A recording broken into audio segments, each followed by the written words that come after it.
The design is pretty basic, nothing too flashy or special about this notebook. However, compared to other budget notebooks, this one actually looks more expensive. Now the weight comes in at 5.07 pounds and its thickest point is just over an inch. Now let's take a look at the bottom panel of this notebook, which is also made out of plastic. It feels pretty durable. Here goes your bottom facing speakers, 4 rubber feet, an external cover to access your RAM, and your exhaust port. Now let's take a look at the ports here on the left side of the notebook. You got your charging port, Ethernet port, VGA, HDMI, 2 USB 3s, and a Kensington security lock slot. On the right side you got an SD card reader, headset microphone jack combo, USB 2, and a DVD drive. You're getting a 15.6 inch panel with a resolution of 1366 by 768. Yes, I wish more notebooks going forward in 2016 will be at least 1920 by 1080p, but keep in mind this is a notebook catered at a budget consumer in mind. The color accuracy is just about average among other low-end notebooks. The sRGB coverage came in at 63%, and the Adobe RGB came in at 47%. Screen brightness was decent. I was getting around 238 nits on the Spider 4 Pro colorimeter. Okay, so let's talk about processor performance. The Intel Core i3-5020U offers good solid computing power from daily apps to some medium duty work.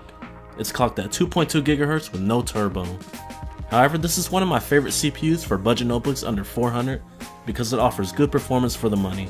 The integrated HD graphics 5500 will let you play some light duty games like Minecraft, League of Legends, and even some CSGO on low settings. As you can see, the game is pretty playable. I'm getting around 25 to 30 frames per second on average. The notebook comes with 4 GB of soldered onboard RAM. However, you have this little cover right here where you have access to another DIMM slot where you can add an 8 GB stick to get you a total output of 12 gigs. The keyboard is large and spacious, but the tactile feedback is really lacking. But the good news here is the key travel is decent, and give it about a week or two and you'll get adjusted to this keyboard in no time. And since this is a low cost machine, you're not going to have any backlit keys. The trackpad is large and the surface is smooth. The tracking was a bit too sensitive though. I would often find myself having to adjust in order to get the tracking to go where it's supposed to go. With that being said, it's not a deal breaker at all. Battery performance has been pretty good for a budget notebook. I've been getting around 3.5 to 4.5 hours with medium screen brightness. And this is with light duty work like browsing the web, office productivity, and watching some YouTube videos. For your drive, you're getting a 1TB 5400 RPM drive that is painfully slow. And to make matters worse, ASUS made the hard drive extremely difficult to access.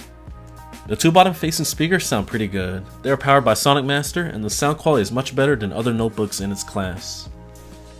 So let's get to the conclusion of the ASUS X555LA. This is a budget notebook that is pretty solid all around. You're getting a capable and efficient Intel Core i3 processor, 4 GB of RAM that is expandable to 12 gigs. The downsides are the overly sensitive trackpad and short key travel. Besides those cons, ASUS really hit a home run for its balanced features and price point. Alright guys, this about wraps up my full review on the ASUS X555LA. If you guys enjoyed it, please be sure to smash on that like button and don't forget to sub. Thank you guys for watching and I'll catch you guys next time.